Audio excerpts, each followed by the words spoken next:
ये कहानी है कल की चिंता प्रभु पर छोड़। एक राजा की एक लड़की जो काफी धर्मपरायण। राजा की हार्दिक इच्छा थी कि कन्या का विवाह किसी ऐसे युवक के साथ हो जो उसी की तरह ईश्वर में निष्ठा रखता हो। एक दिन उसे एक युवक मिला जिसके पास सामान नहीं था। वह भगवान की मूर्ति के सम्मुख गहरे ध्यान में मगन था। राजा ने उसे पूछा, तुम्हारा घर कहाँ है? उसने कहा, ईश्वर जहाँ रहता है। राजा ने आगे पूछा, तुम्हारे पास कुछ सामान है?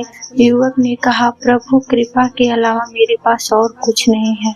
राजा की उत्सुकता और बढ़ी। पूछा, तुम्हारे गुजर बसर कैसे होता है? युवक बोला, सब भगवान करते हैं। राजा ने अपनी बेटी का विवाह उसके साथ कर दिया। विवाह के बाद वह अपने पति के साथ जंगल में गई और एक पेड़ के नीचे डेरा डाला।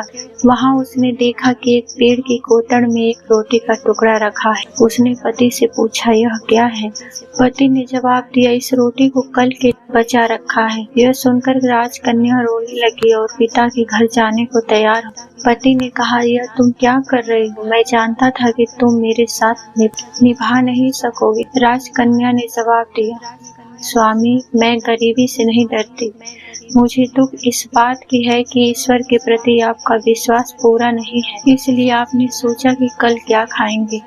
मैं चाहती थी कि मुझे ऐसा पति मिले जिसकी प्रभु भक्ति में कोई कमी ना हो, इसलिए मैंने आपका वरण किया। यह सुनकर युवक की आंखें खुल गई और वह पछताने लगा। उसने तत्काल रोटी का टुकड़ा फेंक दिया और अपनी धर्मपरायण पत्नी को गले से लगा लिया। दोस्तों, यह कहानी कैसी लगी प्लीज कमेंट कर जरूर बताएं। और अगर आप हमारे चैनल पर नए हैं तो लाइक सब्सक्राइब करना ना भूलें। धन्यवाद।